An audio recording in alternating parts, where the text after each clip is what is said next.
family-oriented customers. Listener discretion advised. Now, here's Loveline. 1-800-LOVE-191 with Dr. Drew and Adam Carolla. Nate? That's hot coffee. Hey, it's Loveline. Phone number 1-800-LOVE-191. Fax number 310-854-4455. I'm Adam Carolla. That is Dr. Drew. Dr. Drew is a board-certified physician and addiction medicine specialist. Tonight, our guest is Greg Proops. Greg is from Whose Line Is It Anyway, which is gone from Comedy Central over to ABC Wednesday nights, 9:30, following the Drew Carey Show. And then, Drew, what's going on over there? I'm listening. Okay. And he's also on Versus, which is on Comedy Central, Monday through Friday, 5 o'clock, and I think repeats, it must be 1 o'clock, because when I come home from this show, it's always on. That's right. And it's right in my TV wheelhouse, as it were. Greg is a immensely intelligent man, and I expect big things from him tonight. Let me explain why. The T word yet, though. Word up, everybody. Why I know how intelligent Greg is, Drew, and you'll be impressed. For those of you who have seen Win Ben Stein's Money, you know. They don't throw any softballs over at that show, and Ben is a pretty sharp cookie, and if anyone does beat Ben, and for my money, it is tougher than Jeopardy. Yeah. And anyone who can beat Ben is, I would label a genius. I really would. And we did that show. Greg, myself, and what is Mo's? Mo, from The Daily Show. Mo from The Daily Show. I'm trying to think of Mo's last name. So am I, Adam, and I'm going to keep going until we do. When did you do this? One guy named Mo. We did this must have been 6-7 weeks ago now. You were knocked out of the game. I had a great time. Yeah, it was fantastic. I was talking to Greg backstage, and then Mo came in, and Greg and Mo were talking, and they were both discussing how bad they were at Integral calculus. I think it really was that conversation. It's like Quantum mechanics. The first conversation was, I think, how bad they were at geography, and they named 145 rivers I've never heard of. Yeah. So I thought, I'm screwed. And then I said to Mo, where'd you go to school? And he said, Harvard. And I went, are you S-ing me? And he said, absolutely. So my competition was the guy who went to Harvard, and then the guy who beat the guy who went to Harvard, who was Greg. So, of course, I was the first one eliminated. But to be fair to me, I did flounder a little at the beginning. But then I started to come back a little bit toward the end, and we ran out of time. And the way it happened, Greg, you were so far ahead of both of us, you probably don't remember this part. But let me just put my spin on it for a second. I had a question. Basically, it's like, I don't know, Greg had, 700, Mo had 200, and I had 100. And we got to the last question of the thing, and it was like, what is it when a guy can use both hands or something? I chime in, ambidextrous. All right, good. That's 50 points. Now I'm up to 150. I'm still 50 points behind Mo, and we run out of time. Right. And I said, well, what's the follow-up question? Because they always throw in the follow-up that you get to try have a crack at for 50 points. And he says, sorry, we're out of time. And actually, I did a very slow victory lap after my first question I got right, which turned out to chew up a lot of the clock. But the follow-up question was, and as an ex-boxing instructor, no one would know this better than I, and as a left-hander, they refer to a southpaw as someone who uses which hand? Now, of course, for me, that's a layup, being left-handed and training boxing all those years in the southpaw position and all that kind of stuff. So I did a victory lap, and it kind of got me out. But it was all academic because Greg not only beat us, which, means nothing, but, again, Mo went to Harvard. He then got in the booth there against Ben Stein and proceeded to put a whooping on Ben's ass. Cool. And that is pretty damn impressive. What were some of the questions? Remember? We both got this one wrong. The first animal in space. Now this kind of everybody said monkey, I'm sure. Yeah, but it's a squirrel monkey or something. No, was it? What was it? It was a chimp. No, we both said chimp. Everyone said chimp, and it was monkey. Yeah, it's monkey. You would have been right, Drew. Yeah, it was kind of. And, but to me, you just think of the chimp. Was there a turkey question or a Quebec question or something? There was a couple of zangers. Who wrote Bright Lights, Big City? Yeah, you... I still can't say it. McNerney. They let me have it anyway, that one. Either way, he beat... Look, Adam was out in the first round. I was smoking pot in the parking lot while... that was before the Greg show. What about after? I was doing heroin in the parking lot after the show. Before the show, they run us through the rules and the rounds. And Adam got into this, like, gigantic consultation with this woman, right? And he goes, but what if I answer a question and a snowflake falls from the sky and hits Grand Central Station when the Earth is spinning, and, like, the woman, and I'm like, could I go outside and have a cigarette, please? And Adam's going on. Finally, I went, Adam, this is theoretical. You're going to lose. Yeah.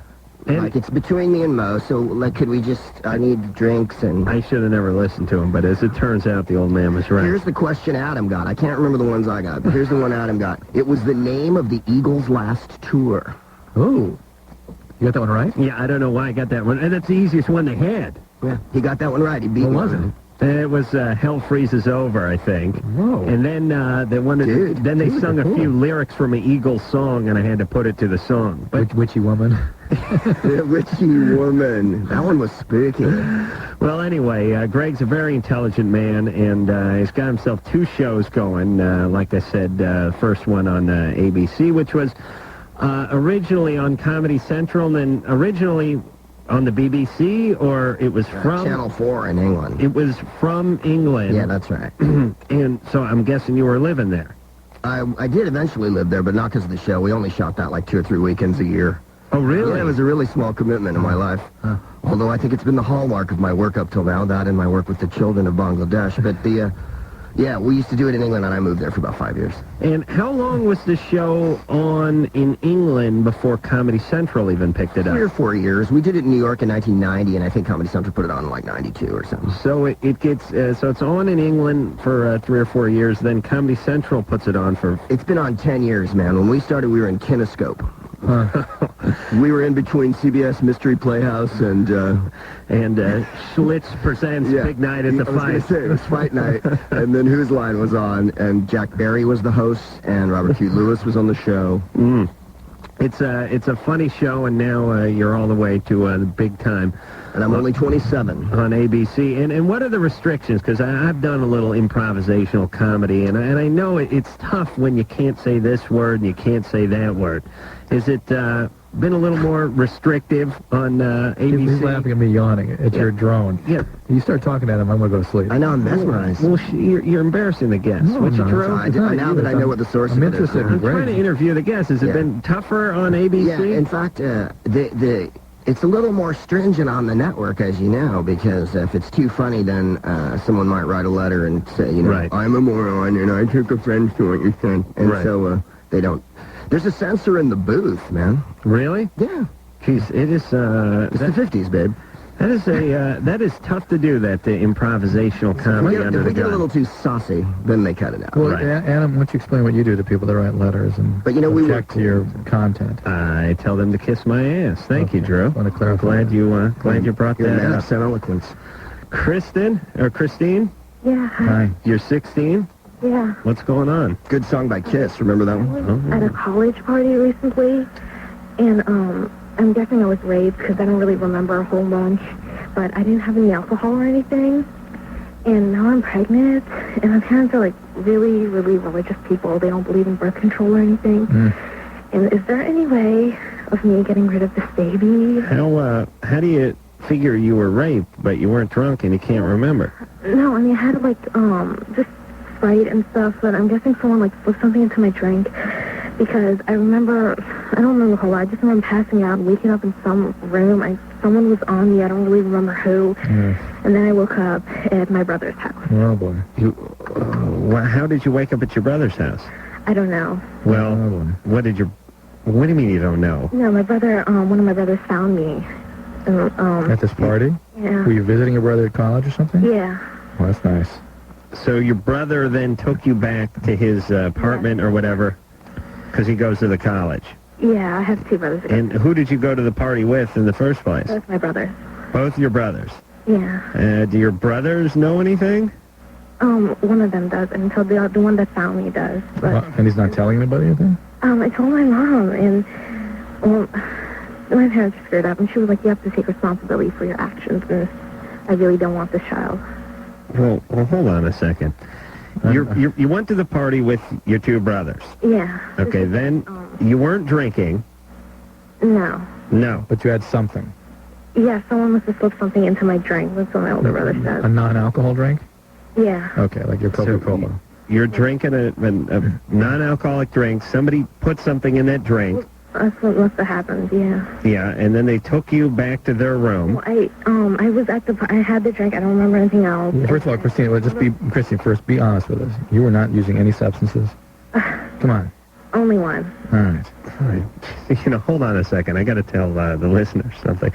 Listen, the whole part about I wasn't drinking, but then some guy must have put something in my drink, that's going to raise a few questions. Yeah. Try to separate those two just a little bit with just a couple of filler words before you get to that, because that did sort of tip us off. Yeah. Now I'm wondering about Christine a little bit. All right. Okay, so you're drinking, but not much. What's going on? I knew what was going on, and I got really dizzy at one. You knew what was going on. What do you mean you knew what was going on? I wasn't drunk. I only had like one beer. Okay. And what was the other substance you used? Nothing. I was just having Sprite and stuff. And at one point I got really, really dizzy, and I went to the bathroom, and it's like having flashbacks, like it was a dream, like waking up, and I know someone was on top of me. So you got dizzy, and Yeah. All right. I went to the bathroom, but that's all I remember. Okay, and then somebody hypothetically took you into the room, Yeah. had sex with you, Mhm. and then your brother found you in that room, maybe? No, my brother said he found me in the bathroom, but I know. I mean, I was a virgin before this. How pregnant are you? It was just a couple days because this happened July 1st. How did you find out you were pregnant? Took a pregnancy test And when did you take the pregnancy test? a couple days ago, Tuesday. And you knew something was up, though, before that? Yeah, I knew something was up, but I didn't really want to just think about it. I wanted to, like, forget about it. All right, and you told your mom, and she said, we don't want this baby, right? Well, yeah, she flipped out. She said, I haven't told my dad yet. And, All right, what are you going to do? What do you want to do with this? they won't let me have an abortion. They're really religious. Are they going to let you put it up for adoption? She said I have to take responsibilities for my actions. So you have to move out and raise the kid on your own? No, they said they'd help me out, but I'd have to finish high school, but I'd have to have the kid. And what do you want to do? I don't want the child, and I was wondering if I don't properly eat or anything. No. Yeah, that's a good point. No, don't do that. No? Okay, listen, Christine, you just get an abortion. Can I do it without my parents' permission? Yeah. I think you can, can't you? 16. Yeah. Have you talked to, like, an older friend or a doctor or a... No. Yeah, you really need to get some support, Christine. Yeah. Talking to us tonight is not what's going to make up your mind. We are not going to tell you what to do. All right. All right? You need some support. The healthcare system is there to support you and serve you. After the age of 14, you have absolute right to confidential health care. Is there anything I can do that doesn't involve my parents so I can choose what I want to do? Why don't you call... You can do anything that doesn't involve your parents. If you have a doctor that you trust, you can see him or her. How about Planned Parenthood? Okay? 1-800... All right, I need to get... Oh, it shouldn't have been true. Well, what is it? You always start rattling the numbers off like people have a pad and pencil on their lap when they're talking to you. What difference does it make if I start with the numbers or start with, do you have a pen? Yeah. Well, give them a minute to go get a pen. 1-800... She's got a pen. 1-800... Can you believe how he abuses me every night? You wonder why I'm pissed off when the show starts. I understand now. 1-800-230... 230... PLAN. Call them up and talk to them. All right, and I was... And listen, see about bringing some charges against whoever did this to you. Absolutely, Christine. I don't know who it was. Well, your brother knows, you said. And you've been raped. And it is crucially... She didn't say her brother knew, did she? No. She said her brother knew something, right? Yeah. But he's not talking. All right. One of the brothers knows something. I was just wondering, like, if I don't... I've had problems with anorexia before. Well, expect that that might kind of kick up at times like this. And call that number and talk to them. You need comprehensive care. You also need screening for sexually transmitted diseases. Right. We don't know who this guy is. Oh, yeah, she needs to go to a doctor very soon. Absolutely. Or Planned Parenthood. I believe this happened to Christine, but just knowing what kind of person Christine is, or the kind of shape she's in emotionally, there's pieces here that we haven't heard. Either way, you got to go make that phone call. Oh, it's great. It's like, can you picture Christine as a mother? Stupid parents. All right, Jennifer? Yes. You're 25. Hi. What's going on? I love the Man Show, by the way. Oh, thanks. Hey, you know what? What? That's on tonight. I know. I Isn't watch it? it, and I listen at the same time. Fantastic. I suggest everyone within the sound of my voice do that as well. 10:30. So I had a question for Greg. Yes, my darling. I was just wondering if those models you had on that Versus show, if they could actually walk and chew gum at the same time. That wasn't demonstrated at any point, but I was assured from several sources that they did have that capacity. Because they appeared to be quite, well, I don't want to say dumb, but Vapid. it was cruel of you to put them on with the surgeons, I thought. Yeah, you know, I have no responsibility for that. I'm a very good German, and I just hosted, and I thought it was a zesty matchup, frankly. I thought the surgeons, Let me explain Versus for those of you who haven't seen Greg's other show and new game show on Comedy Central. home of the Man Show, Comedy Central. Thank you. Coming up in about 13 minutes, everyone. Beautiful. They take unlikely groups and pair them up. You might have soccer moms against biker women.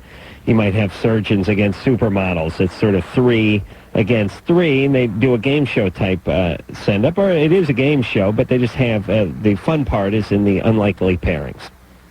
Yeah, and hilarity ensues. That goes without saying. Yeah, of course. Antics. That's why it's comedy. I forgot. Comedy Central. Jennifer? Yes. Do you enjoy Versus? I do enjoy it, yeah. Oh, that good. was the Thank you. bizarre matchup, though, I thought. Well, I'm sorry for the imbalance in that one. You'll have to come back. There were some hotter, tighter contests in that. Although New York, L.A. was embarrassing for L.A. Oh, it was? Oh, buddy. Really? I didn't see that one. Brutalized. Oh, that makes me sad. L.A. did not distinguish itself. The New Yorkers were quick as anything, and the L.A. Really? people went, oh, man, wait a minute. Oh, my buzzer. And, for an hour.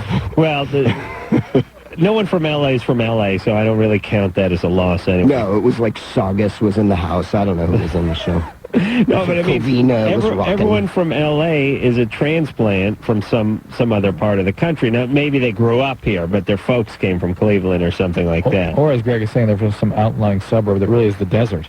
Yeah. They live in Mojave. Right. Okay, they have 12 generations live in Mojave in a adobe trailer, hut. Yeah. right. If the word canyon or stone is in the name of your town, then you're not close to me.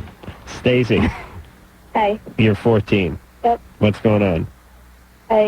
I'm pretty sure that my cousin is sleeping with my father. Perfectly normal, perfectly healthy. You are 14. How old is your cousin? That's my new answer on the show. She's 26. 23. How old is your dad? Almost 45. Oh, She's, how old, your cousin?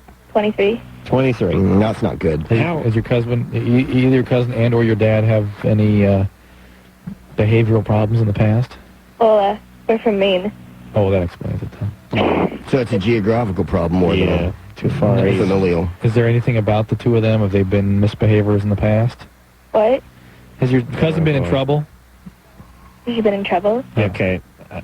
Stacy, I'm going to hang up on you in one fast second. Does your cousin tend to get into trouble?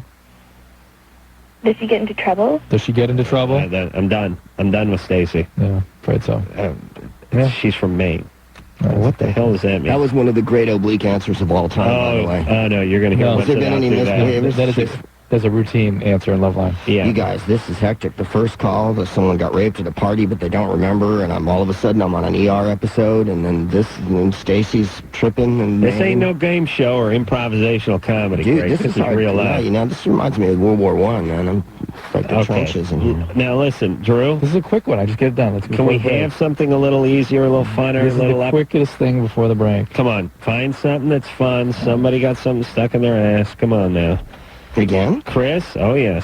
Yes, sir. You're 27. Yes, sir. What's going on? Well, two-part question. Is there some type of psychological counseling, behavioral therapy, or something that can influence sexual identity? And if not, can you help me decide which way the door should swing?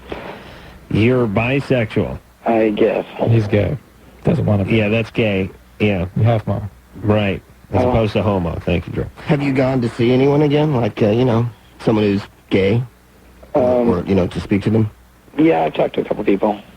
Let me explain. Bisexual guys or gay guys Not always. with parents that would freak out. Not always, but there's a lot of Well, that. bisexual is gay with a publicist, I like to say. Chris clearly is having homosexual feelings, but is having trouble dealing with that. Right. Okay. But can I explain something else? Yeah. Yes. Okay, I kind of look at as a sexual act as being like two parts. There's like an erotic desire, and then there's also the physical act. And with a girl, it seems like it's an intense and fulfilling physical act, but little desire. And then on the other side, with the guy, it's like the desire is there, but the act itself seems unnatural and awkward and arduous. And Have you done it? Certain things, yeah.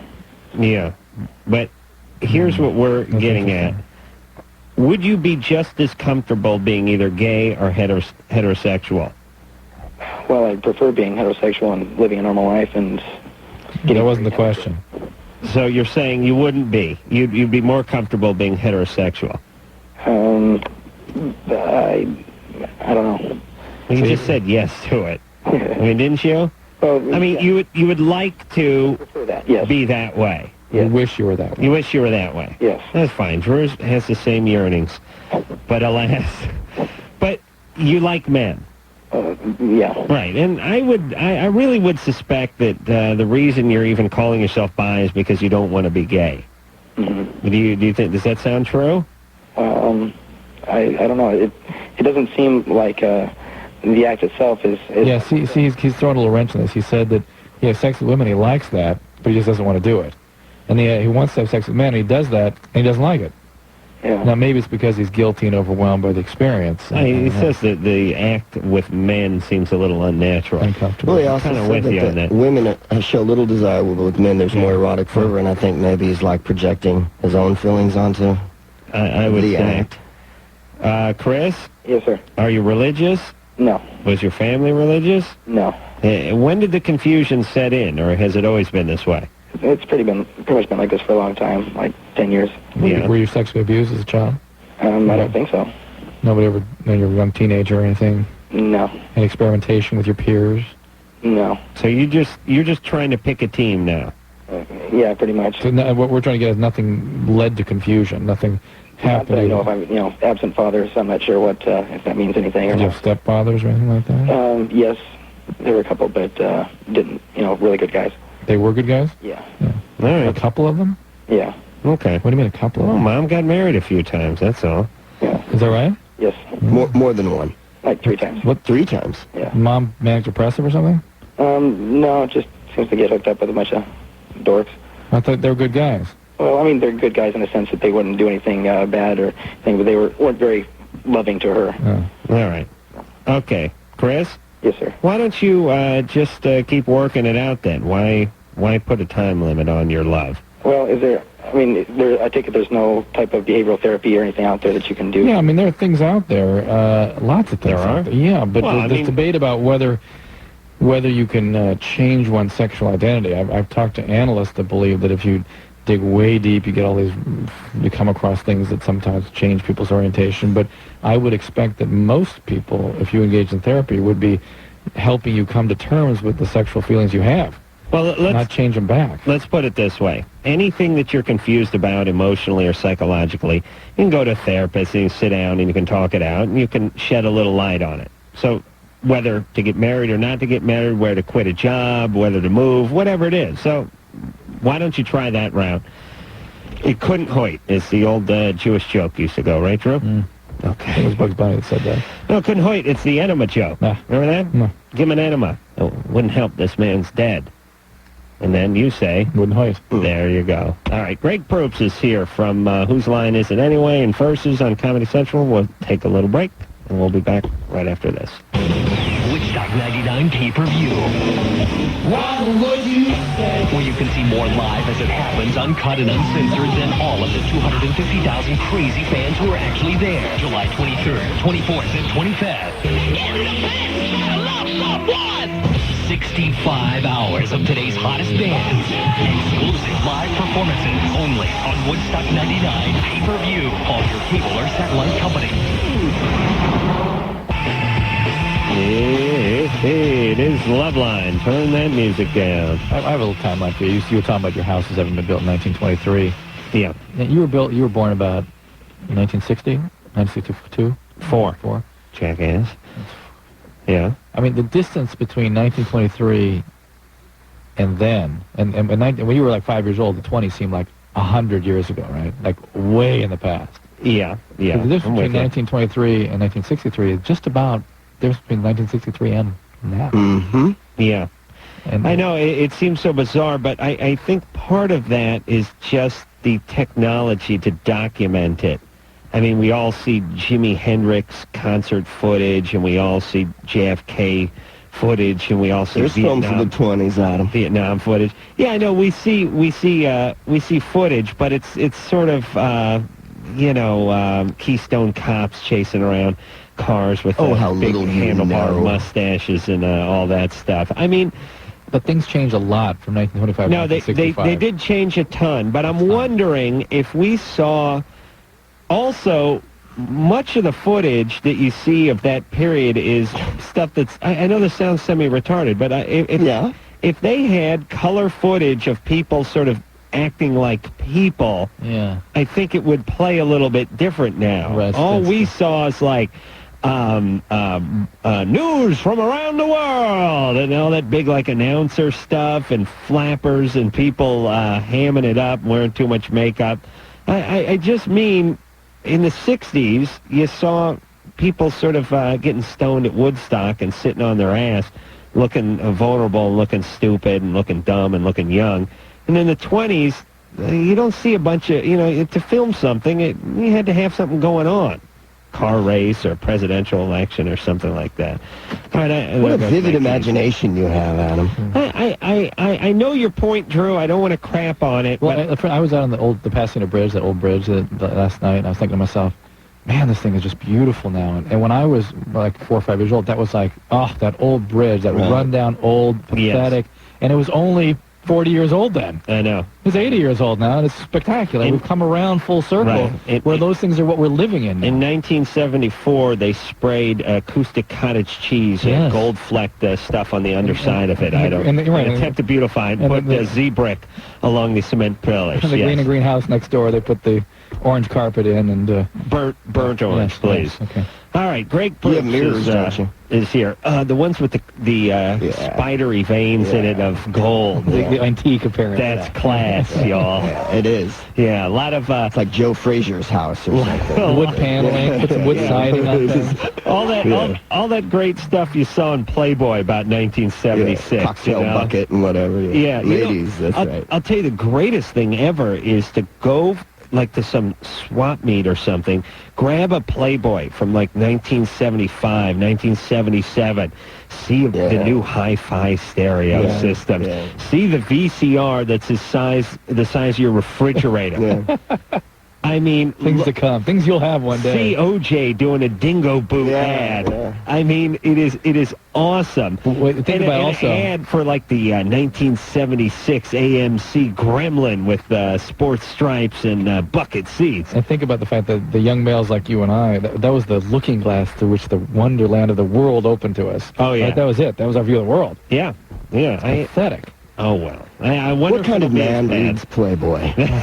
You ever see those? Have you ever seen those, Drew? Yeah. They have ads in Playboy, full-page ads, and it's, what kind of man reads Playboy? Right. And there's a couple of them. There's one where a guy's just coming up from some deep-sea diving, and he's sitting on the back of his own 32-foot yacht. Yeah. He's got a really hot chick who's also dressed in scuba gear, but bikini, no wetsuit on her. She's hanging with him. There's the other good one where a guy's like just got done sinking an 18-foot putt, and there's another really hot golf chick jumping around, and the guy looks like the Barclay man, he's tan, his hair slung back. And if you really want to get an idea of the kind of guy who really reads Playboy, you got to kick in the bathroom door. 300-pound dude with a bag of Fritos in one hand. Right. He's just got little Bill Gates looking guy. Yeah, he's had enough with the scrambled porn, and he's picking up the Playboy and going for broke in his parents' bathroom. But before he goes out, but he's 42. What kind of man reads Playboy? It was a dude. He'd be wearing like a tweed jacket, surrounded by like 1,000 chicks at a cocktail party, like some implausible situation. He totally fantasized about. Sort of James Bond meets a. But because he read Playboy, athlete. Clearly that was the line that women were drawn to him because. Can I see your subscriptions? That's before he goes out as a rodeo clown. That's why I always carry my subscription card in my wallet in case. I carry my Players Club card still because Kelly's coming back. And it's Hold on, I got to say something real fast. the Players Club. The Players Club is this great. It was a great commercial. Telly Savalas from Kojak. Nice places, baby. Telly used to say, "Look, if you carry this Players Club card, you'll get in all the finest restaurants in Vegas. You'll get 15% off rooms. Blah blah blah blah blah." In blah, the Bahamas somehow. Yeah, you could travel the world. You go to the Caribbean. Use the Players Club, baby. And it was great because they did that reenactment thing where there's the maitre d' and he's giving the guy a little hard time at a posh, New York diners club, and the guy pulls out the Players Club. Ooh, right this way, sir. Right. And I'd really love to see the look on the maitre d's real face when you pulled out the Players Club, knowing he was going to get 45% off his gratuity. Yeah. The Players Club. We'll put you in the square section. Right. Oh, Players Club. Yeah. Right this way, sir. Richard? Yeah. You're 25. Nice. What's going on? My girlfriend, during the last 2 weeks, has been finding blood in her urine and stool. Perfectly normal, perfectly healthy. Yeah. How does she know where it's coming from? The problem appears to be more emotional than physical. She sees the urine, the urine is actually bloody coming out? I guess it's mixed in with the urine. Well, how does she know which is which? What do you mean? I mean, if she... The stool. The stool, right. If she just urinate, there's blood, and if she just has a bowel movement, there's blood. I guess I don't know. Right, because if she's having both, that's actually very serious. I mean, it means that she's bleeding spontaneously from areas of her body there should be no bleeding. Is she having bleeding from her mouth or nose, anything like that? No. I mean, what would concern me immediately is that she could have some sort of leukemia or clotting disorder. There's all sorts of things that can cause these spontaneous bleeding. I'm thinking she's a healthy person. Let's assume it was just the urine. Just the urine, then it's a plain old urinary tract infection. It's very common. Okay. If it's just the stool, then it's a more serious issue. Okay? Excellent, that's all. If it's both, it's a very serious issue. It needs to be seen right away. Great, thank you. All right, but ask her, would you? Yeah, definitely. Now, the blood in the urine can be other things too. It can be kidney stones, and it can be, tumors in the body and whatnot. But in somebody, he's 20 or something, it's a urine infection. I was told when I had blood in my urine, it was from jumping up and down That's a diagnosis of exclusion. After you've done everything else, then that's the diagnosis. Yeah, that's the one you get when you don't have medical insurance. Who did you go to, a cab driver or whatever? I went to a friend of mine, Andrews, by the way, who happens to be a doctor. Oh, okay. Who? Mary Lee Coffey. Oh, yeah. Yeah, and, I didn't have a doctor at the time, so she told me it's from jumping up and down. I was boxing at the time, and I thought maybe I was just getting punched in the abdomen or something. It can happen, but you really should have a complete workup. Well, that was years ago. I'm sure I'm fine now. Christina? Hello. Hey, what's going on there, Chipper? Well, I was offered a position with my job to go overseas, and I'm a single mom. I'd be moving around a lot from country to country, and my parents have offered to take care of my son if I decide to take the position, but I'm worried about what effect it's going to have on my son for me being gone for a year. How old is your son? He's 7. Well, actually, he's 6, almost 7. 23. Yeah. Wow. You got knocked up, what, 15, 16? I had him at 16. Wow. You're doing all right, huh? Yeah, I'm doing great. How old are your parents? My dad is... 24, 25? Yeah. No, my dad's 52. 4 years older than her. And my mom is 48. Is there there's no question of you taking your son with you? Because I'm not going to be living in one country for a long time, I'm not going to be able to have him in school. What kind of job is this? Telecommunications. Be clearer. What kind of job is this? I'm going to be installing telephony servers, large telephone switches. Okay. And you're going to have to go from country to country. Right. How long will you be gone? They said 12 to 18 months. Where's Dad? He left me when I was in high school. He's not involved with the child? Oh, no. He's, I was young, stupid. He was an alcoholic, drug addict, thief. Yeah. So I pretty much got rid of him. I didn't want that around my son. So I've been raising him on my own. Well, you got to know, Christina, that your son's entire world is about you. And that abandonment issues, although he's somewhat out of the woods in terms of being profoundly impacted by abandonment, he still can have some significant issues around abandonment. That's, I guess, what I'm most worried about. Well, the grandparents are there. Is he connected with the grandparents? I mean, is there a close relationship with them? And he sees them daily. I work in an evening shift currently.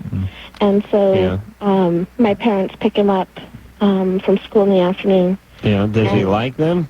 Oh, he loves them. Yeah, but the thing about the grandparents' house, it's always, it's always a little funky. It always smells a little mothball-y. Your grandparents are like, I made you a tongue sandwich and we're having kugel later. And you're like, huh? What is, no.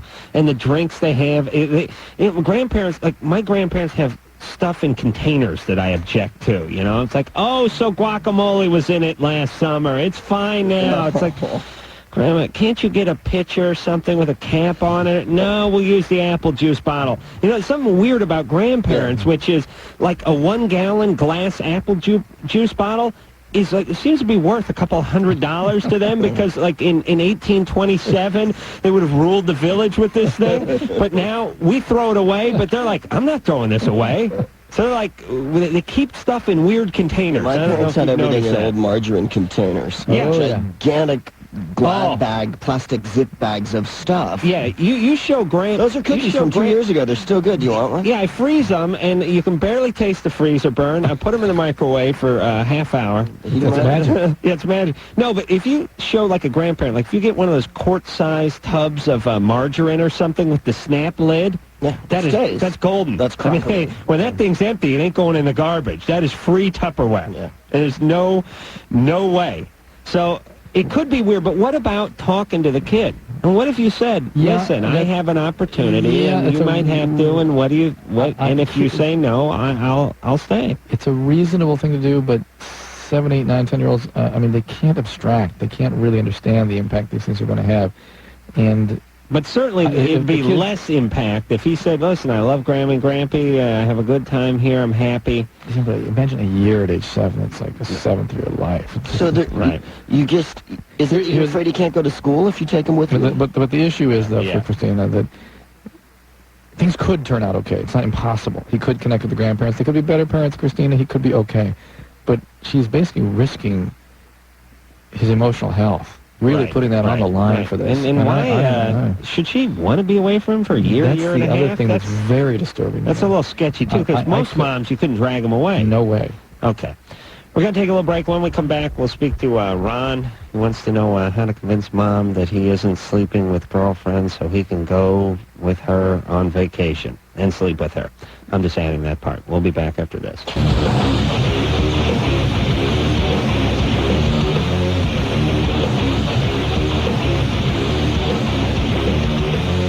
It's Loveline. Just enjoying a little of the Man Show on right now on Comedy Central. Speaking of Comedy Central, Greg Proops is here. He's on Versus, which is on Monday through Friday. It's a fabulous new game show. It's a rerun, I guess. It's on at 5 o'clock, but it's also a rerun, I think 1 o'clock. Could be 12:30. No, I'm going with 1. I think it's 1 or 12:30 and 1 in the afternoon as well. Ooh. It's never off, man. It's on. It's on a loop. Yeah.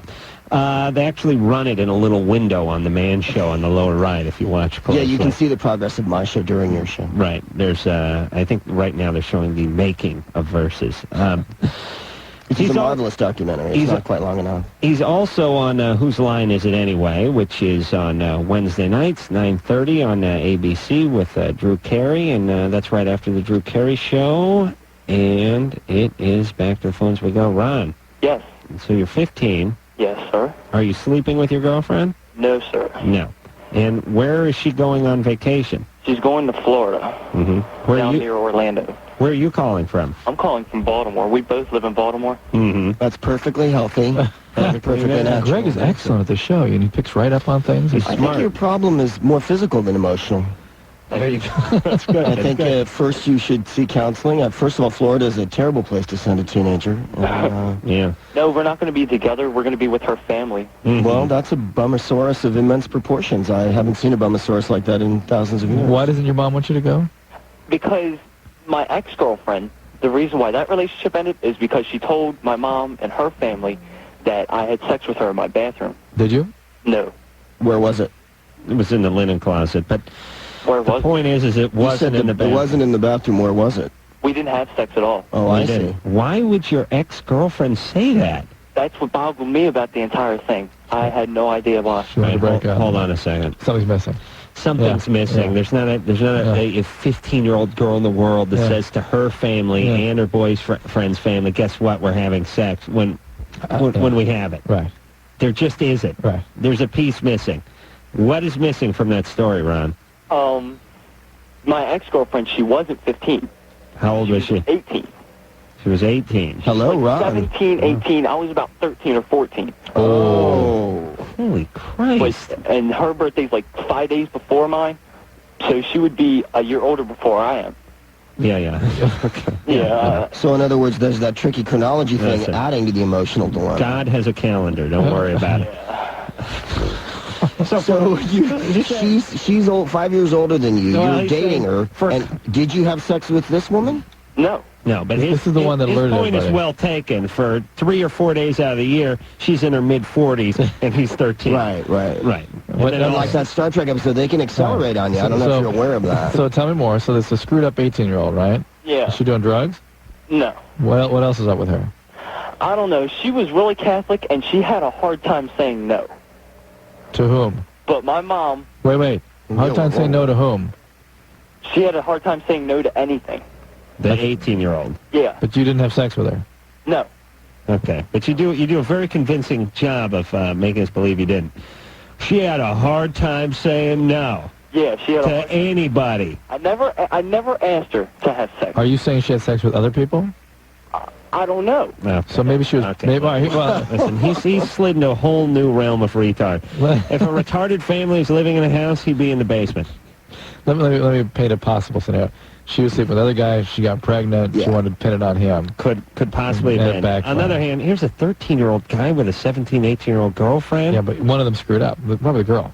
I said well done in one way, but in another way, bad scene. Right. I'm with Greg on both accounts, but I really is this the kind of guy I wouldn't even drive to the airport with Ron. I'd kill myself. I really would.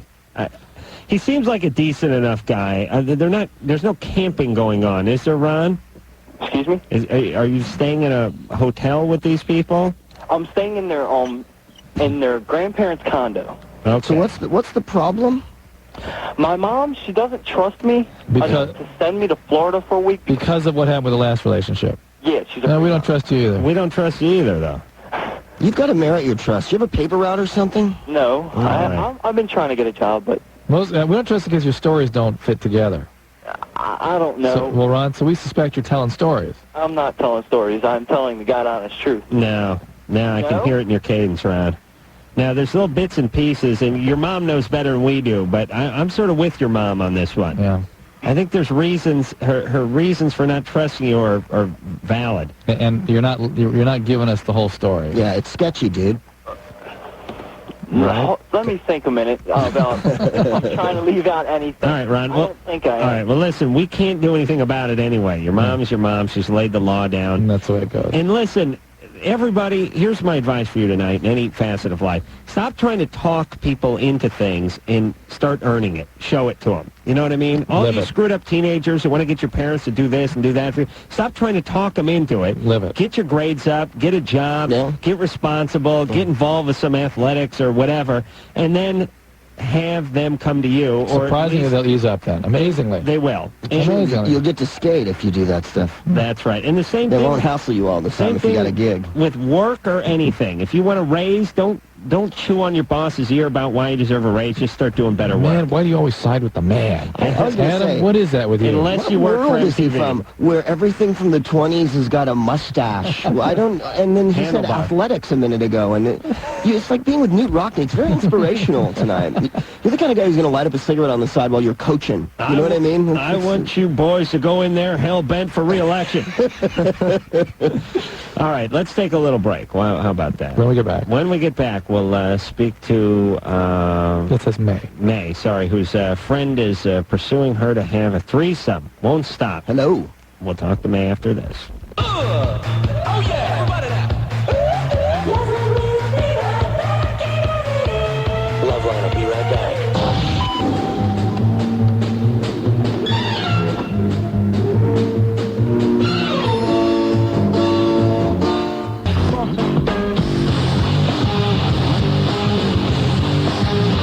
Hey, that is hard 4S there, Drew.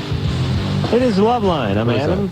that? I don't know what that Barney? is. I don't know. I'm Limp Bizkit. That's Limp Bizkit. yeah. I'm Adam. That is Drew. Greg Proops is our guest tonight. He's on Whose Line Is It Anyway? Wednesday nights ABC and Versus Comedy Central, Monday through Friday, 5 o'clock. Okay, we're going to take a little 10-second timeout. We'll be back with more of the Fabulous Show in just 10 seconds. This is Loveline on radio station. TNRK headquarters.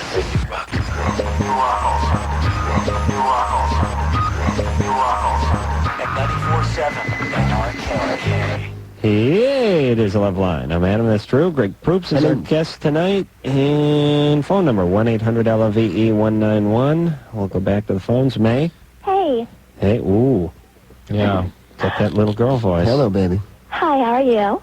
Oh, she's covering up for it now. That's good, man. I'm ready to start some gambling right now. What's going on? Oh, no. Okay, I just wanted to first thank Dr. Drew especially, and you, of course, Greg? The guy Adam? Yeah. That's your name, yeah. Of course. The one who wants you to get into athletics. For, like, all of the advice that you've given me over the years. You've helped me through a lot of hard times. Thank you. What kind of hard times? We won't gamble on you. I'm ready to gamble. You might as well just tell us. I heard 2 syllables out of that voice. I like the way she covered, though. Do you want me to go with my story, or what do you All want? right. Yeah, your story. Your story. Okay. Well, just about a week ago, my friend approached me about having a threesome. Mm-hmm. And she kind of did it nonchalantly. She called me up and she told me how her boyfriend said, hey, wouldn't it be funny if you and her got just together? And she just kind of brought it up like how that would be funny. Well, later on in the conversation, she admitted to me that she wanted to do it. And I was wondering, would it be advisable for me to do it because she has been badgering it with me for like the longest. She's a friend? Yes. She's a friend? Yeah, she's like one of my best friends. And this is her boyfriend? Yeah. How old are you? 17. How, Yikes. Where have you been? How long have those two been going I together? thought she was 15. They've been together for about a year. Mm-hmm. Are they in love? No. How old is... Do you really want to get in the middle of a messy relationship? That's exactly why, like, I'm having these second thoughts. Yeah, I think it's a troubling idea. How good a friend is this of yours? She's one of my best friends. Does she have video equipment of any? You could lose the friendship, and it certainly suggests you have certain kinds of boundary issues with your friends. Okay. And so why would your friend feel comfortable asking you to do this, and why do you have boundary issues? Give us that other story, the life story part. Oh, okay. Well, in January, I was at a party, and I started drinking, and I drank more and drank more. I ended up sleeping with this guy. How old were you? January 17. How about what happened We're talking about 10 years ago? January of 84. 84. No, it was like last January. Now, we want to know what went on 10 years ago. Uh-huh. He's upstairs right now. Is he a good guy? Yeah, he's a really good guy. Except for when he drinks? No, he stopped drinking. Mm-hmm. When did he stop? About 6 months ago when my parents became born-again Christians. Ooh, that's always bad. You got to kill somebody before you become And born you're again. turning down a three-way? After a shock like that? Well, how much? So he was an alcoholic? Major. What other stuff? Major, okay. All right, now here we go. What else? What, did he hit you or anything? No, he didn't hit me at all. What did he do when he was drinking? Like mostly, like the one thing that's stuck out of my mind is that my parents throughout my entire life have pretty much ignored me. Like I've grown up, I've like pretty much raised myself. Yeah, they were deep in their habit. Yeah, pretty much. Mom too, an alcoholic? No, my mom's totally fine. Yeah. She's like the Martha Stewart. Yeah. But she doesn't give you attention. Yep. Yeah, and any brothers or sisters? No, I'm a single child. All right, so your dad, he drank a lot, he worked a lot, he didn't pay any attention to you. So it's neglect and abandonment and all that good stuff. That's wonderful. Yeah, and something's up with Mom, too, that she would sort of put up with that alcoholism and everything. Yes, oh yes. Okay. Nothing that I know of. So, My well, mom was married before. Severe codependency at the very minimum, so. All right, so... Your mom was married before but doesn't have any kids? No. And the first husband broke up because he was an alcoholic, too? Yeah. Oh, imagine that. He's my real dad. What a lucky guess. And he's your real dad. Yeah. So everything's fine except for the alcohol stuff down there. Yeah. Okay, listen, May. Yeah? So you got some issues with guys, you want some attention, right? Yeah, I guess. Yeah. Okay. That's all right, but you're not getting in too much trouble, though, right? No, I'm doing pretty good. Stay out of this. You need some better sort of understanding of how to conduct yourself in relationships so they stay healthy and intact. Okay? Stay separate in the relationship. Just because your friend wants to do this with you doesn't mean you should do it with her. It'll screw up the relationship, not only theirs, but yours with her. Greg, what these 15, 16, 17-year-old boys are getting into these days, I swear to God, I want to kill all of them and then kill myself. I don't remember it like that, you know? No. I know in your day you went to the Frosh Soft, mixer in a... Sock hop. Right, he went to a sock hop in a flivver or whatever. But I got my best girl to put her saddle shoes on. Right. And her poodle skirt. And I put some extra pomade in the hair, and we danced the night away to Frankie Lyman. Gene Vincent or whatever, yeah. Gene Vincent. I mean, Bill Haley, all of them. Buddy Holly back, sure, when he was alive. I mean, it was 22 Skidoo all the way. I can imagine with you.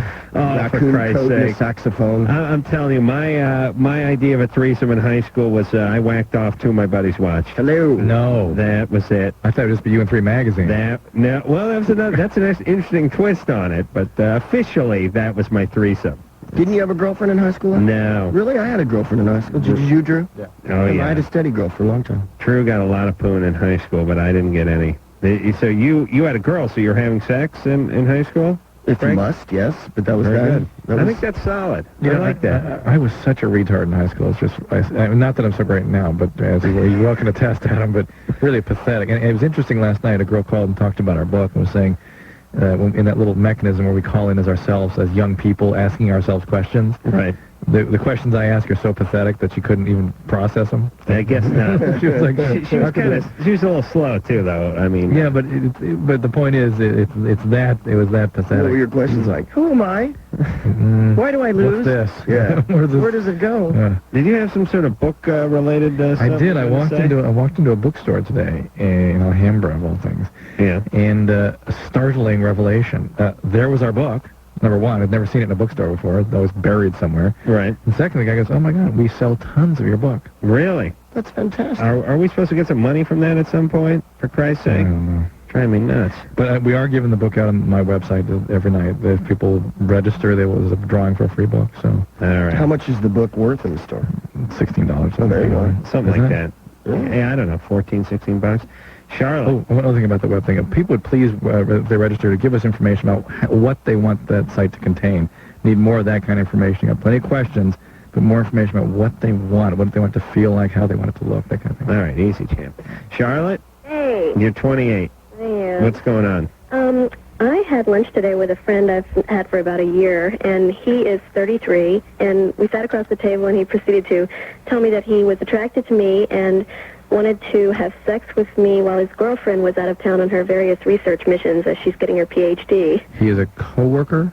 No, I knew him from, I used to work with him about a year ago, but we just kept in touch for a year. He's an old friend. He's an old friend. Mm-hmm. And, pretty blatant. Well, yeah, he has no qualms about anything. It was like a job interview. It was very strange. Well, is he, did he at some point know you liked him? No, because I've been in a relationship for 4.5 years, and I just recently got out of it, so I'm real confused and like a... Vulnerable. Yeah. I'm like the lamb to the slaughter, you know. So, like the girl before, I kind of have a boundary thing. That's a bit of a turn-on by that Charles Nelson Riley laugh. I like that. And you were never intimate with this guy before when you knew him? No. What made him so confident, I wonder? You know, I don't know, because... his girlfriend was out of town. Yeah, but, you know, why did he think this is the Charlotte was in for it? I mean... She just broke up. Yeah. What kind of clue did you give him? You must have led him to believe a little bit maybe you're interested at some point when you're working together or something? No, oh no. No? Did you talk about how you were feeling about other guys or something? I was just like, hey, man. I was just really down on men. We went to see Eyes Wide Shut, if that means anything. And then he got all freaky because he thought he'd take a chance after that. Maybe so. Yeah, so...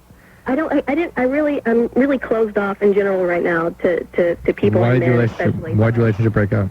I'm sorry? Why'd your relationship break up? Oh, well, why did it break up? I was cramping his lifestyle. Really? He was just sort of done. Oh, he was way done. Yeah. As you would say, he checked out a while back. All right, so you're angry and your heart's broken and all that stuff, right? Yeah. Because you wanted to get married and everything?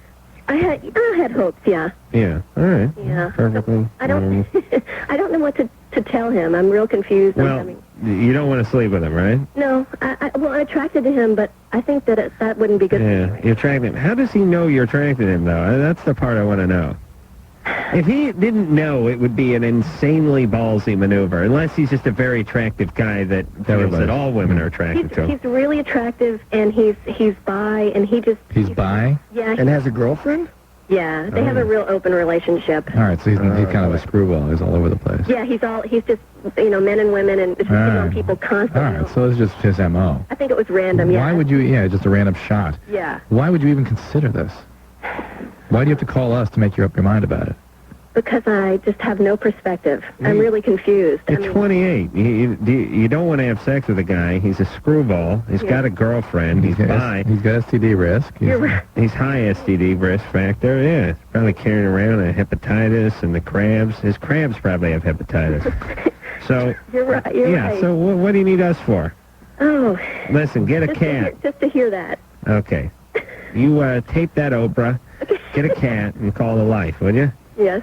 All right. Thank you very much. All right, you find yourself a nice guy. I'll try. All right. Bye-bye. All right, Pookie. That was easy. That one was. Yeah, that was It was a no-brainer. Stacy? Yep. Oh, you're 14? Yep. Oh, yeah, you. Yeah, didn't I put you on hold like an hour ago? I don't know. Yes.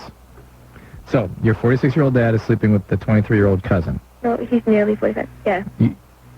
Oh, Here we go. And they're from Maine, correct? Right. Is your cousin tend to get in trouble a lot? No, Is your dad been sort of a screwball?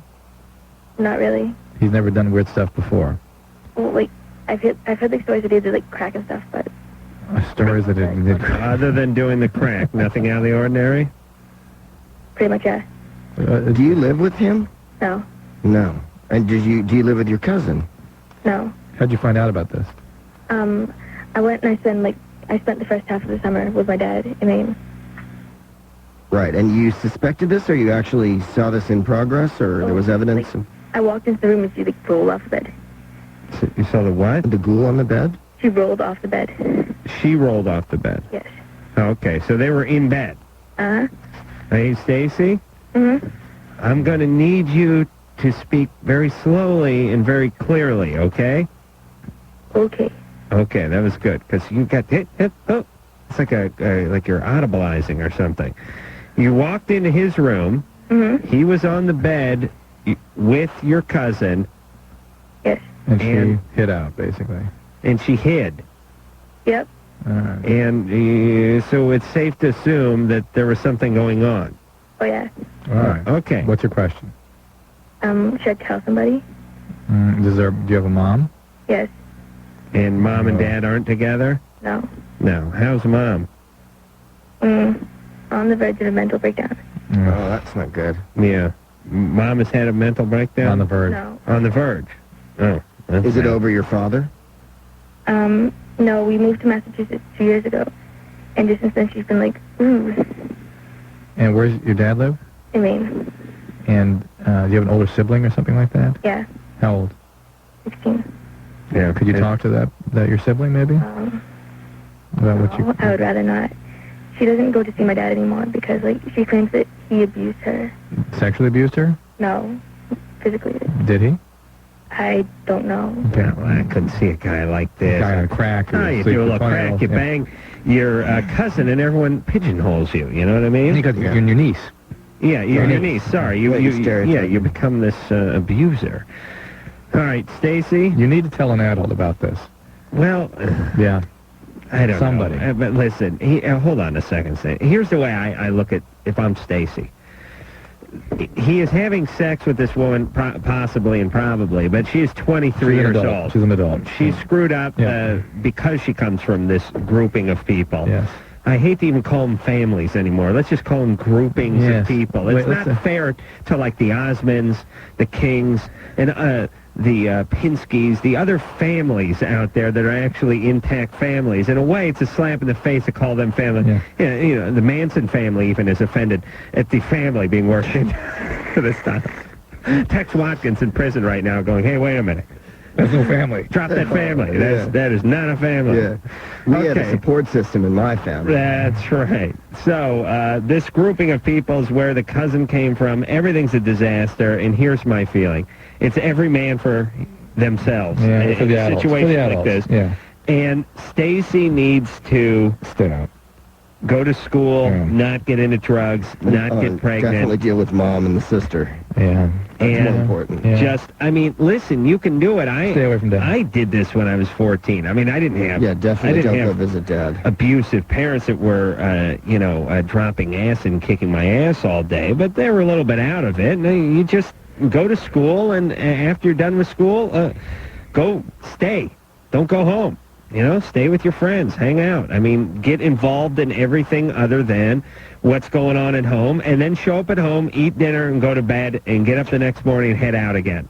I mean, that's it. That's how you got to do it. Hell, it's all you do now, if you really think about it. Well, the problem is that the kids are going to do that now. The kids have great parents. I know. Stacy, you got to do just what I said. You're going to want to do drugs. You're going to want to get pregnant. You're going to, God knows what you're going to let boys do to you. It's all going to be a mess, but please, can you just stay in school and learn something and go off to college somewhere and do something and get involved with things? Okay. Can you do it? Yeah. When are you going to have Blink-182 back on? Tomorrow night. Tomorrow night, really? No. Don't worry about Blink-182. Study your damn books. Don't get thrown out of high school, and don't get pregnant. Do you hear me? Yes. Don't let any guy have sex with you. So you're 30. Sorry, Doc. You've already had sex, haven't you? Okay. No, not again. Not till you're 30. More sex. I want to take all these dads of the world, and I want to just round them all up in a net and just throw gasoline on them and just burn them It's all. disgraceful. How do you guys deal with this night after night, man? This is America. Can you imagine? And I mean, my family was goofy as anything, but gee whiz. Well, it kills me. There's some rats out there, man. What they don't realize is all these a-hole guys out there, they start these families and then they abandon them. And oftentimes they start other families and abandon them. Well, abuse them, then abandon them. Yeah, a sprinkling of abuse, like maybe on the way to the van when they're leaving, smack the kid around or feel her up or something like that. Then they head out, and then all these girls go through life looking for daddy, and they're 13 and they're getting it on with 19-year-old guys, and they're getting passed around like a joint at a fog hat concert throughout their high school, and they're all screwed up, and they're a mess. They're a mess, and it's all because of a selfish daddy who didn't want to deal with his life. Passed around like bootleg hooch at a Duke Ellington show or That's something. right. I was going to say Les Brown, but all right. That's good enough. Jessica? Hi. You're 13. Yeah. What's going on? Okay, well, back in the 5th grade, a friend of mine lost her virginity to this guy, right? In the 5th grade? Age 10? At 10. Perfectly normal, perfectly that by the way, healthy. is not losing one's virginity. That is being raped. Let me finish my normal and healthy, please. All right, yes? Okay, and a friend of ours, I guess, told her that after 4 years you automatically get your virginity back or something. Yeah. God reissues it? Yeah, it's great. Yeah.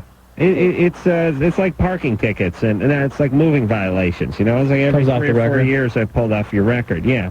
I think I think your credit record does that too. No, it just comes off. Oh, okay. It's an automatic St. Peter principle. Right. So, Jessica, you want to know if that works that way? Yeah, because I bet her, some money tonight, and she got pissed at me, and we were in a big fight. That's nice, yeah. How would virginity restore itself spontaneously? That's what I told her. I asked her how it would come back, because after you use it, it's a forever thing, and it doesn't come back. Well, the whole idea of virginity is you never have done something, and then you've done something. So once you've done something, you've done something. Now, this young lady has been profoundly traumatized. Thank God you guys are gambling on her hymen, though. Yeah. I'm sure she feels much better. Somebody raped her when she was 10, and if she has not had treatment for that, that is going to... No, she did it willingly. It doesn't matter. No.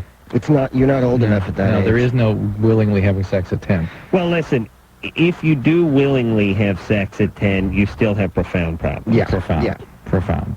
Okay. So And it's because something happened before that she's not telling you about, too. That's the only way a 10-year-old... I do know something that happened to her when she was younger, though. Yeah, they're all right, and that's what makes a 10-year-old behave like that. And that, again, is not willing. That's acting out. That's just on autopilot. and that is somebody that really needs help. Really needs help. Okay? Is there any way that I could help her? 'Cause No. I've known her for 9 years. And Well, you can not gamble on her virginity for at least the next 10 days. Don't escalate her, and get her some professional help. Yeah, well, you can be a good friend Yeah, be to her. available. You can be supportive. You can really help her out. But realize, I know you're young and you haven't seen a lot of things or heard a lot of things that, let's say, we've seen or heard. But believe me, you should feel sorry for her. She's been victimized. And I know sometimes it's even funny or entertaining or ridiculous or whatever. And I know she acts out. She's a pain in the ass. But you really should try to be as good a friend as you can to her. Because she needs one. All right, Jessica? Yeah. Get her to some help, though, okay? Thank you very much. All right, Jessica. Bye. Bye-bye. All right. She's a good friend there. This is her friend is the one that's going to ask her to have the threesome in a couple of years. That's the kind of person that then does that. When does, yeah. You don't make those choices when you're 10. No. Drew, Greg, when does stuff come off your TRW? Does anyone know that? 7 years. Is that 7 years? Yeah, and what happens is your virginity is automatically renewed at that point. By the TRW people. Yeah, no, the TRW people make you a virgin. Is it really? Is it 7 years? That's what I hear. Yeah, it is. I crashed and burned like, I don't know how long it's been, but yeah. Really? Yeah. You know, I know this has nothing to do with virginity, but I got to say it anyway. I got a thing on my TRW account that follows me around like just a bad ghost. It's everywhere, and you know what it is? A late payment on something. No. What it is I had, and this is everybody be prepared for life because this is how it works. I have something on my TRW that says IRS has put a lien on me. That's bad news. Which sounds horrible because it sounds like there was some sort of land prospect speculation went bad. thing, some deal that went bad. Here is what happened. I guess it's been about 6 years ago, but maybe it is about 7 years ago. I wrote a script for Animaniacs, and they owed me like $2,400, and I owed the IRS like $2,000. I had owed them $2,000 for like a year, and I'd worked out a payment plan with them. I was paying them like $80 a month or something. I was piss poor. I went to go pick my check up from Warner Brothers, and they said, we can't release it. It's got a lien on it from the IRS. I said, oh, that doesn't sound right because I'm working out. I got a payment program going with them. Been doing it for a couple of years now. I said, well, call them up. So I called them up, and they said, yeah, we put a lien on that money from Warner Brothers. And I said, well, I got a payment plan with you guys. And they said, well, no.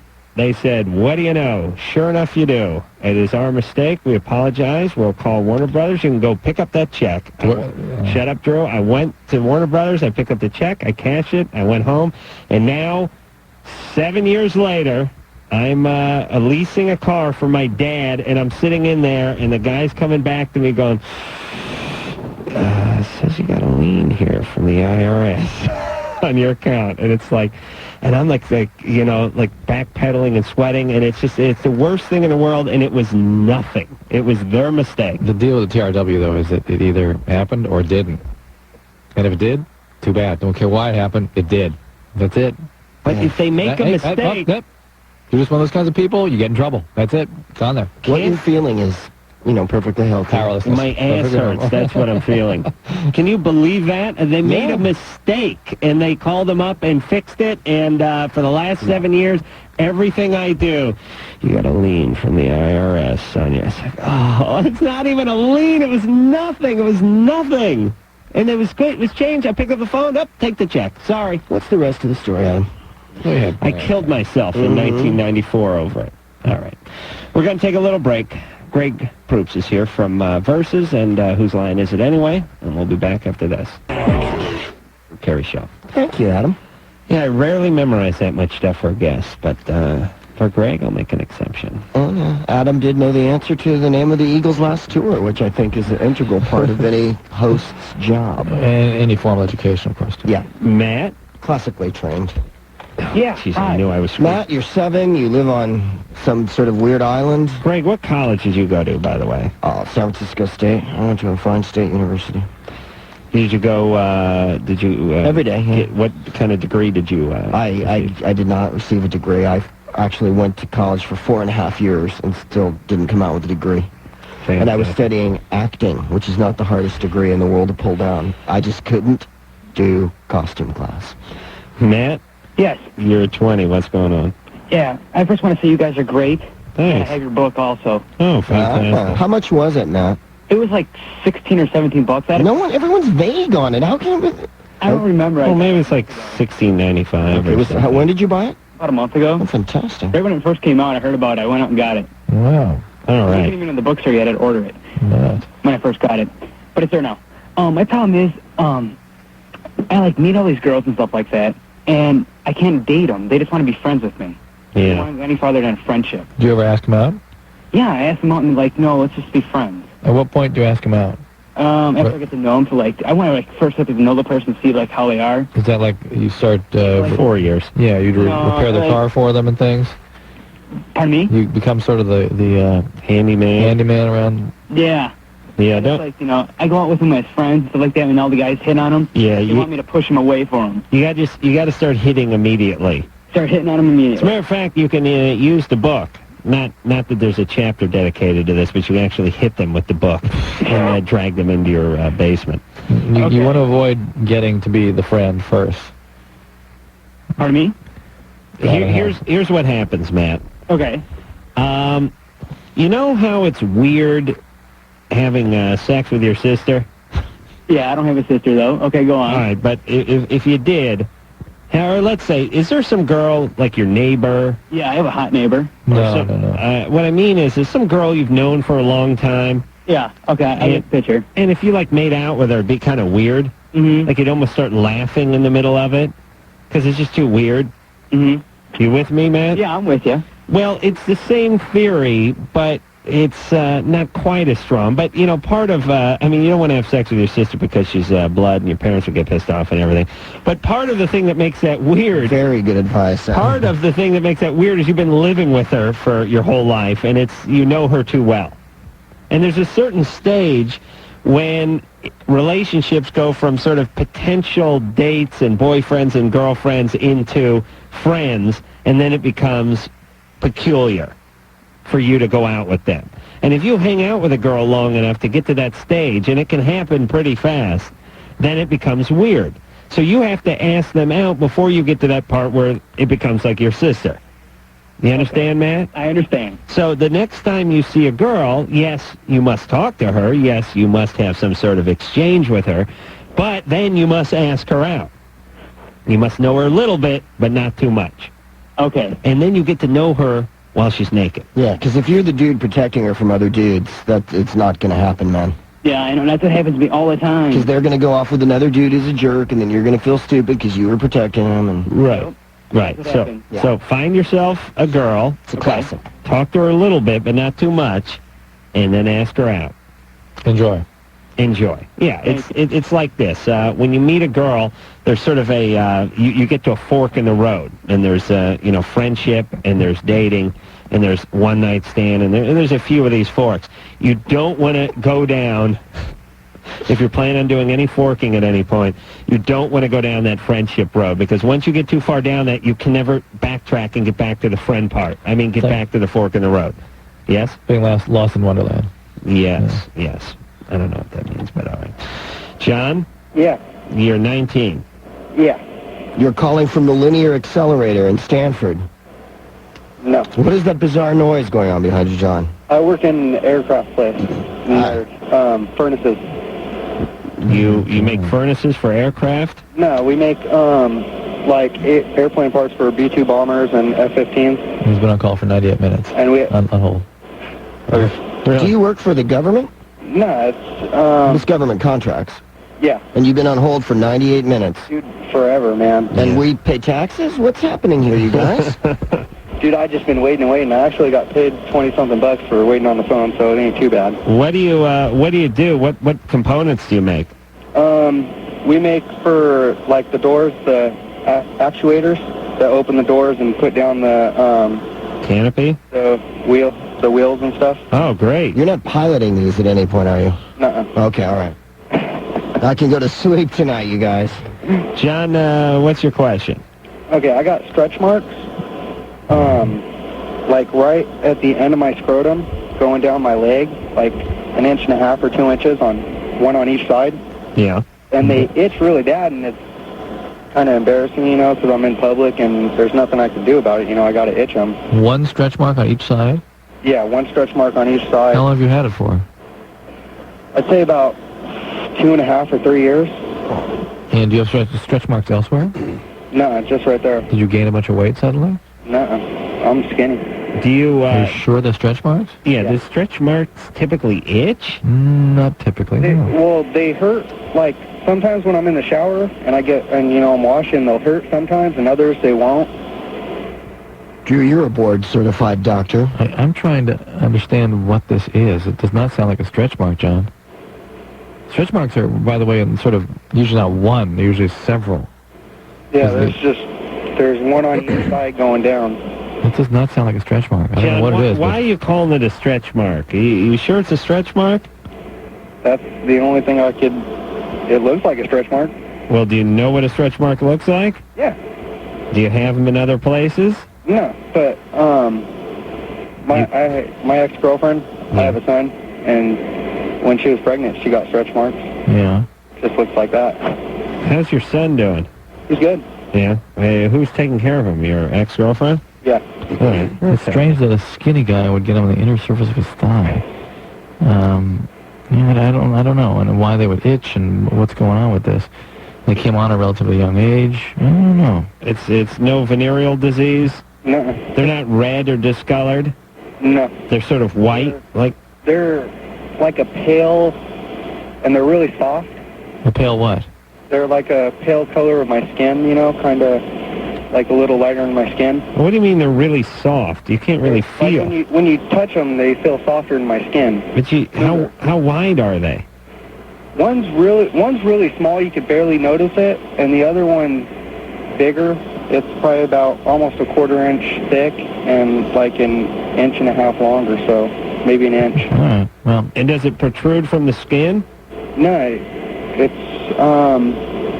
pretty much flush with the skin. It's kind of wrinkly. All right. Well, maybe it is. There's no way to get rid of them other than surgery, basically. I mean, there's all sorts of little creams and things out there, but if you're really going to get rid of a stretch mark, the surgeon has to cut it out. There are laser techniques and things that can make them look a little better, but if they're due to the elastin fiber breaking down in the dermis, and once the elastin fiber's gone, it's gone. That's it. There ain't no coming back. I've said that many a times, used metaphorically, but of course, once that elastin fiber's gone, it is gone. So the party's over. The party is over. And how do they do it? Do they have to just cut out that piece of skin and then sew it back together? Yep. And that's how you get rid of stretch marks? That's it. Boy, I'll tell you, if someone could figure that out, Drew, they'd really make a mint. Well, evidently they have, Adam. Ergo, the surgery that Drew is suggesting. No, I mean without going under the knife. You mean like in a weird fantasy of your own making, where people you're going to get very condescending. I've been plugging the hell out of this crappy verses all night, and this is the attitude I get. Fair enough. No, you're right. Okay. You're right to call me out. I'm not going to back down, but you're right. You live in some sort of world where you wish stretch marks would just go away, and I think that's beautiful. I think it's a safe, warm, fuzzy place. Don't you want to live in that world with me? Come on. I do. And Rainbow Bright and all of our friends are coming, and we're going to go far away from the furnace or whatever this guy's standing near. Clearly it's a burn. Oh, all right. Yeah. He's been straddling a piece of equipment. You know what happens. You wait on the phone. You're near the furnace. It's warm. You're cuddle alone. Up to it. You're lonely. Clearly he's alone on the job. All right. He needs to, consult a dermatologist? Yeah, that's right, or plastic surgeon. Matt? Or watch The Man Show, which is also on Comedy Central. There you go. 10:30 Wednesday nights.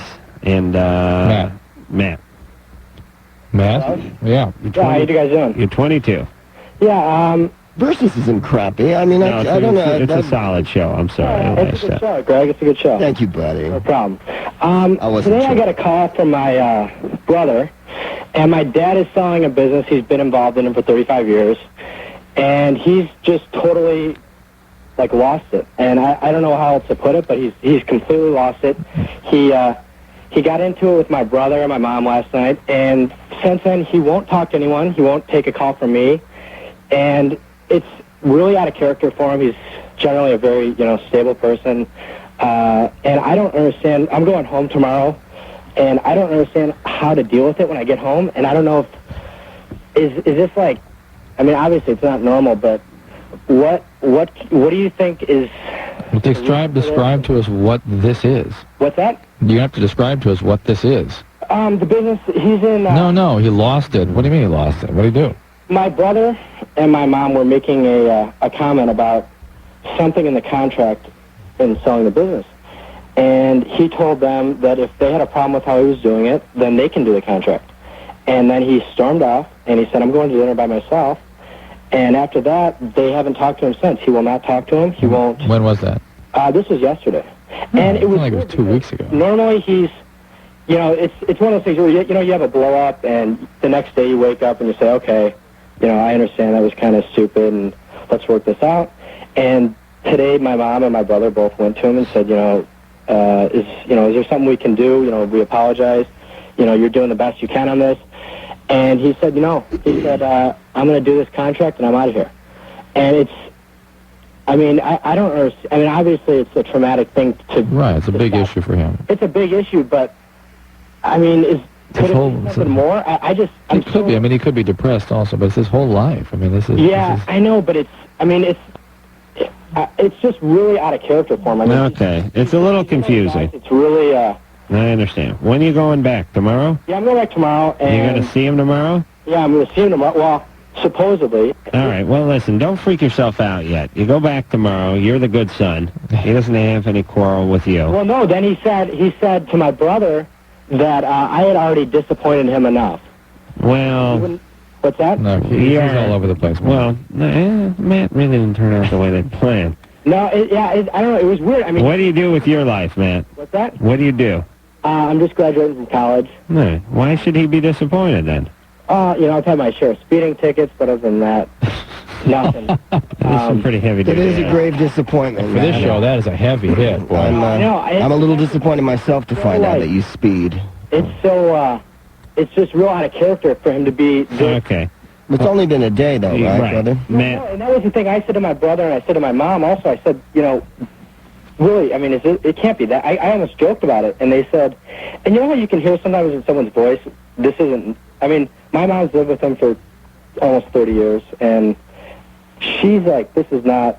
Okay. Matt, he's evaluating his whole life. Give him a break. Matt, you go over there tomorrow, he's going to be drinking a beer on the sofa in his underpants, and he's going to yell, Matt, what's wrong? He's going to see you, bro. He's going to slap you on the back, and he's going to laugh when you bring this up, so don't worry about it. Now, if you go over there tomorrow night and he's a vegetable, call us back. Yeah, and get us some help. I mean, if he's profoundly depressed. If there's something wrong. I'm guessing the guy went through a pretty big decision. He's blowing off a little steam. Give the guy a break.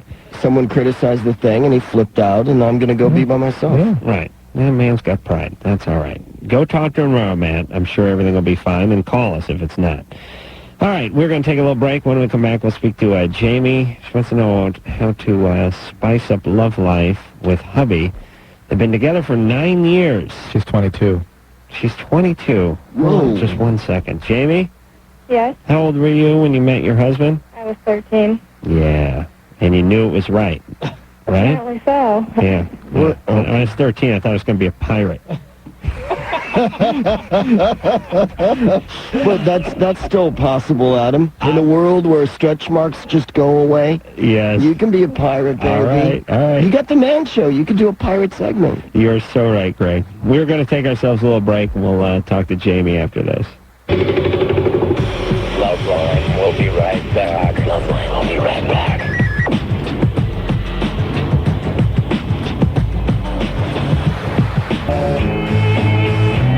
Anderson is right on top of this game.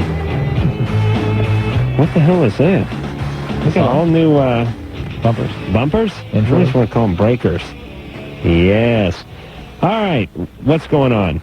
Greg Proops is here tonight. You know, this horrible habit of doodling all over my one piece of paper with any information on it at all. But I've remembered, or I should say memorized Greg's stuff. He's on Whose Line Is It Anyway? 9:30 ABC Wednesday night. And also Versus on the fabulous Comedy Central, Monday through Friday, 5 o'clock. And did you do that, what was that thing we did last Saturday? Did I see the that? lawn, yeah. The lawn, was it over at Pasadena at the Ritz-Carlton? That's right. They really... you know what? You were standing there. We were on the lawn outside the Pasadena Ritz-Carlton doing this, like, all the media comes out to interview us. Right. Or really not. What they do is they come out to drink. Yeah. And he was standing there, and there was all these dollies around him, and I thought, what kind of man reads Playboy? And then I realized... Yeah. In the flesh. And he showed his Players Club card, strangely enough, at the Ritz, and they said, Right this way. Oh, this way, Mr. Carolla. That's what they did. You know, nothing says class like a plastic card that gets you 15% off drinks. Nice places, baby. The Bimini. I don't even know. Bimini, baby. Bimini. Tell him Telly sent you. You've been very diligent about plugging my shows, and I thank you for that, Adam. It's a good show, deserves plugging, and I love that Comedy Central. Drew? Yeah. I know you're only on that lowly MTV. Oh, Wait till you get on a real network. It'll be you. By the way, I have to tell you, my mother loves you, man. Oh, thank you. My mother's 80. Really? Yeah, she watched. You know what show I watched? That Loveline. I just love that Loveline. Really? Yeah. I'm telling you, 75 plus gets what we're doing and appreciates it. Yeah, you know. I can't date out of that circle, though. Jamie? Yes. Those are your people. That's Remember when you grew up in those days? Oh. And the covered wagons used to come around your house. I'll tell you. The Iceman would be by. I'll tell you what happened to... Knife sharpening. What happened to Lucky Lindy's kid was... Wasn't that a shame? And, you know, Bruno tragedy. Hauptmann was railroaded. Jamie, what's going on there? Yes, I'm here. Yeah, we're here too. Go Yeah, ahead. you was a 13-year-old. She was. When she got married or got involved? When I first met him, when we first started dating. How old were you when you got married? 20. What was Elvis like in the Army? I just need to know, because... Have you had a relationship with other guys other than him? No. Him all the way through? It's very common, though, but no.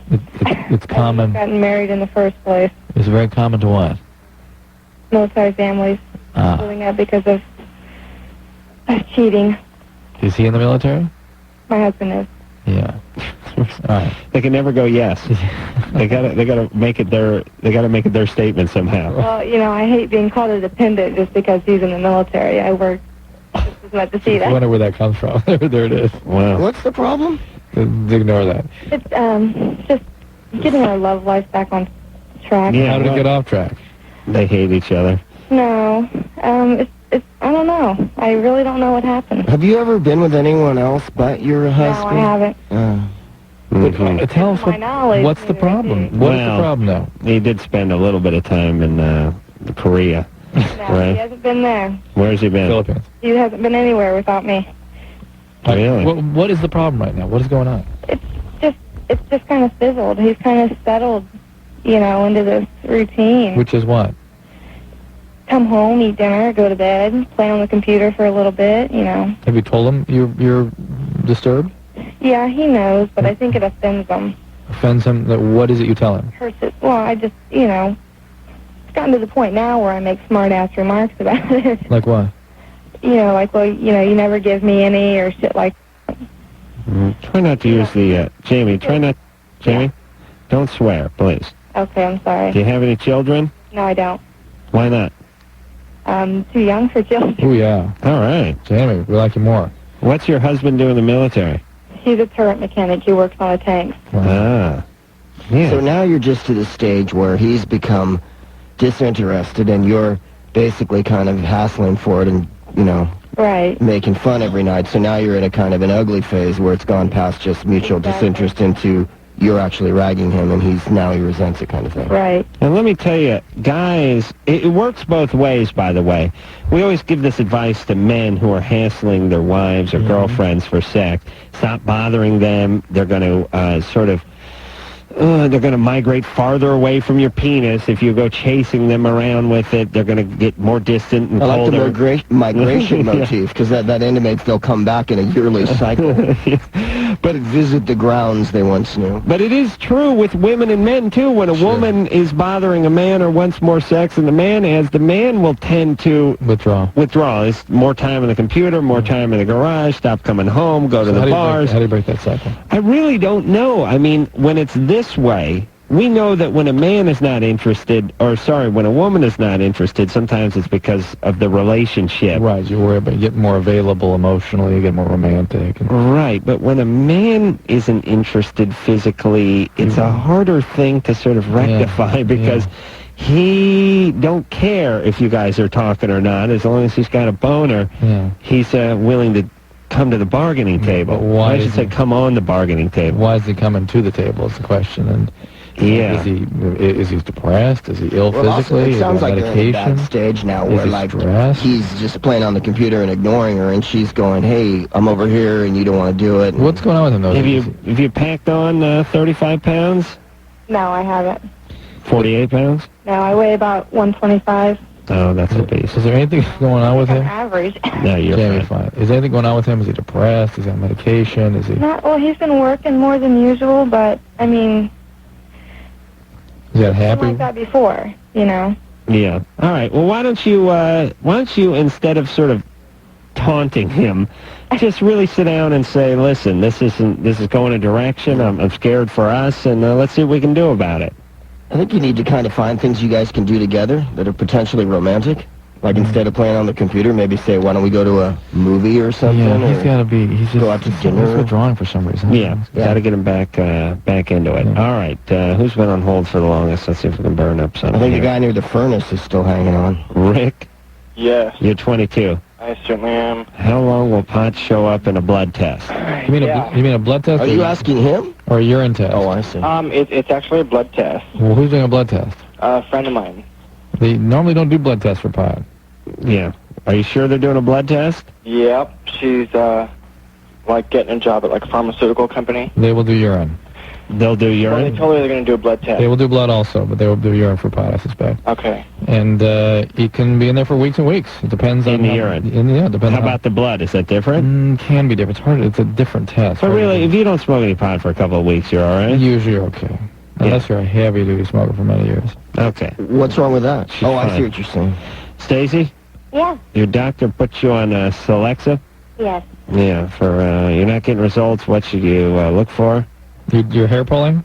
Yeah, well, it's something that actually has been with me for over 15 years. The hair pulling. It's not like it's just this automatic thing. Right, okay. The hair pulling. Yeah, Well, Celexa is okay for that, but usually the two drugs that are mostly, I understand, most routinely advocated for that is either Prozac or Luvox. So there might be some better things out there for you. Okay, wasn't that a spin-off from the Mary Tyler Moore show? Luvox? Yeah. No. Yeah, he lived next door. He was the Hungarian guy. But Lou. All right, we're going to take a little break. We'll be back.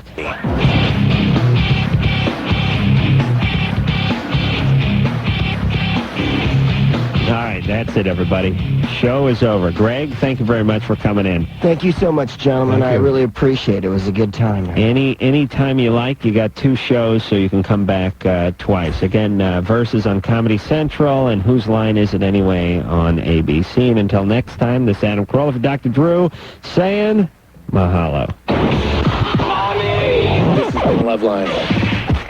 The views expressed on Loveline are not necessarily those of the staff, the management, or the sponsors of this radio station. Probably not the views of Westwood One Entertainment. Loveline is produced by Ann Wilkins Ingle. Now, please listen to this station longer.